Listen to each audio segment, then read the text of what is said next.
risalah para nabi dan juga rasul.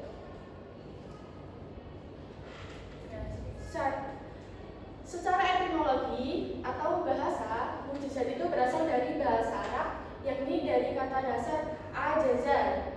Nah, awalnya kata ini berarti melemahkan atau mengalahkan lawan. Namun dalam perkembangannya, kata mukjizat juga digunakan untuk memberikan arti pada sesuatu yang hebat atau luar biasa.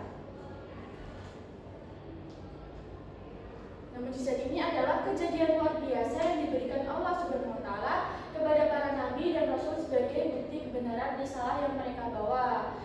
Nah, mukjizat ini tidak dapat ditandingi oleh manusia maupun makhluk lainnya dan berfungsi untuk mengalahkan orang-orang yang menentang para nabi dan juga rasul. Selanjutnya syarat-syarat bisa dibacakan oleh Mbak Farah. Syarat-syarat mukjizat yang pertama, sesuatu yang tidak sanggup dilakukan oleh siapapun selain Allah Subhanahu wa taala. Terus yang kedua, mukjizat adalah sesuatu yang tidak sesuai dengan kebiasaan dan berlawanan dengan hukum alam. Subhanallah. Yang ketiga, mukjizat harus berupa hal yang dijadikan saksi oleh seseorang yang mengaku membawa risalah ilahi sebagai bukti atas kebenaran pengakuannya. Yang keempat, mukjizat terjadi bertepatan dengan pengakuan Nabi dan penolakan suatu kaum atas pengakuan tersebut. Lalu kelima, syarat tidak ada seorang manusia pun atau bahkan jin sekalipun yang dapat mengalahkan suatu mukjizat yang sudah diberikan oleh Allah. Nah, jadi mukjizat itu hanya berlaku pada para nabi. Kalau manusia itu tidak dapat mukjizat. Nah, nanti kita akan mempelajari tentang karomah, irhas dan juga yang lain-lainnya, yaitu bisa berlaku pada manusia. Macam-macam mukjizat, yaitu ada pertama mukjizat hissi atau mukjizat indrawi, yaitu mukjizat yang dapat ditangkap oleh panca indera seperti melihat, mendengar, atau merasakan secara langsung. Mukjizat ini terbatas oleh ruang dan waktu, contohnya itu yang ada di gambar, yaitu mukjizat Nabi Ibrahim saat dibakar oleh Raja Namrud, yaitu api yang membakar tubuhnya seketika berubah menjadi dingin dan menyelamatkannya. Peristiwa ini diabadikan dalam Al-Quran surat Al-Anbiya ayat 69, di mana Allah Subhanahu wa taala berfirman, "Wahai api, jadilah dingin dan keselamatan bagi Ibrahim." Nah, dari peristiwa ini apa yang dapat diambil? Manusia tentunya tidak dapat menandingi mukjizat dari Allah Subhanahu wa taala. Lalu yang kedua ada mukjizat maknawi, yaitu mukjizat yang dipahami melalui akal dan juga hati, bukan melalui panca indera. Nah, mukjizat ini bersifat abadi dan dapat dipahami sepanjang zaman, contohnya itu seperti Al-Quran. Jadi, kalian tahu apa perbedaannya dari mukjizat maknawi dan juga indrawi? Kalau indrawi itu bisa dilihat, didengarkan, dan juga disaksikan secara langsung. Kalau mukjizat maknawi itu adalah mukjizat yang melalui akal dan hati, ya melalui akal dan hati. Contohnya Al-Quran. Bisa disimak video berikut.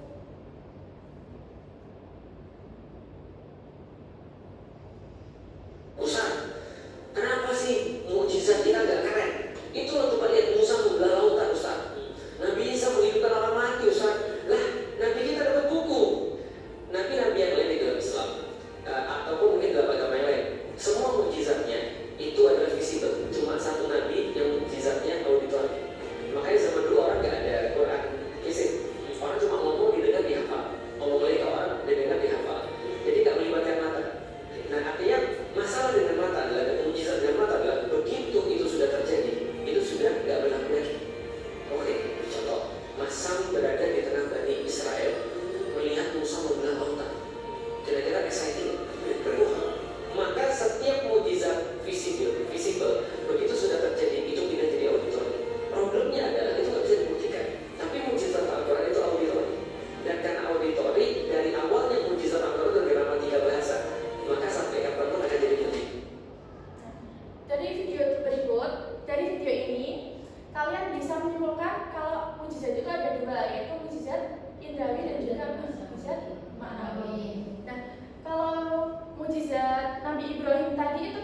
mukjizat kepada para nabi dan juga rasul. Siapa yang bisa menjawab?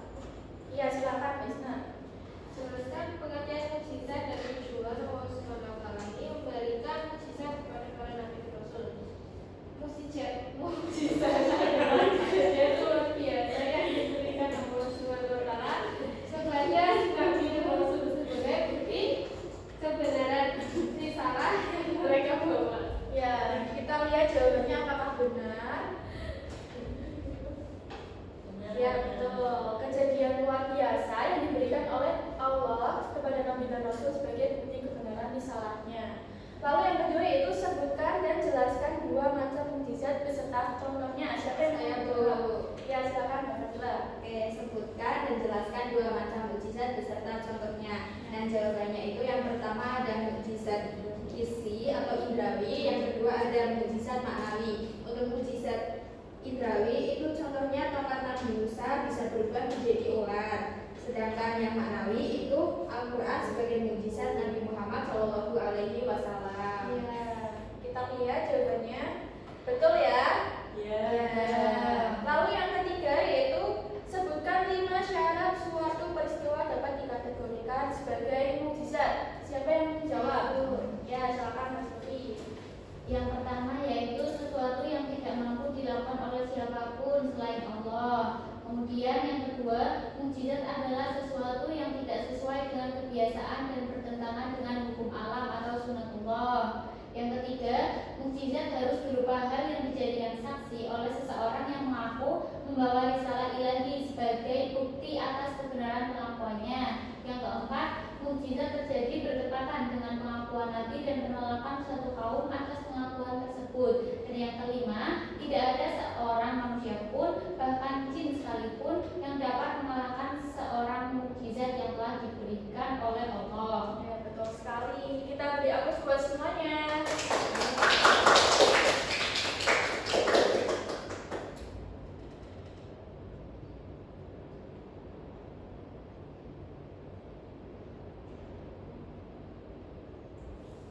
Oke, selanjutnya itu kesimpulan.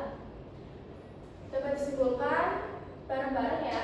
Iya, betul. 1, 2, 3. Mukjizat adalah kejadian luar biasa yang tidak dapat ditandingi oleh manusia maupun jin. Mukjizat terbagi menjadi dua, yaitu mukjizat hissi atau indrawi dan mukjizat maknawi. Al-Quran termasuk mukjizat maknawi. Nah, oke. Sambil lagi. Untuk pertemuan berikutnya kita akan membahas lebih lanjut tentang Al-Quran mukjizat Nabiku. Dan nanti kita akan membahas tentang Al-Quran itu seperti apa dan turunnya di mana, terus juga tentang Nabi Muhammad seperti itu ya. Iya. Baik, kurang lebihnya ibu mohon maaf. Wassalamualaikum warahmatullahi wabarakatuh. Waalaikumsalam warahmatullahi wabarakatuh. Sebelumnya kita berdoa dulu ya. Oh iya. Ya Bu.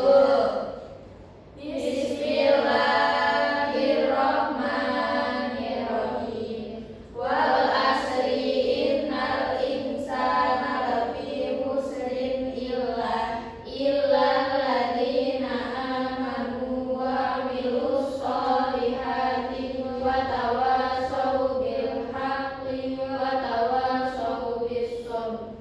Rabbana atina fid dunya hasanah wa fil akhirati hasanah wa qina adzabannar. Amin. Baik, terima kasih. Sampai jumpa di pertemuan berikutnya. Ya, Ya Bu. Bu.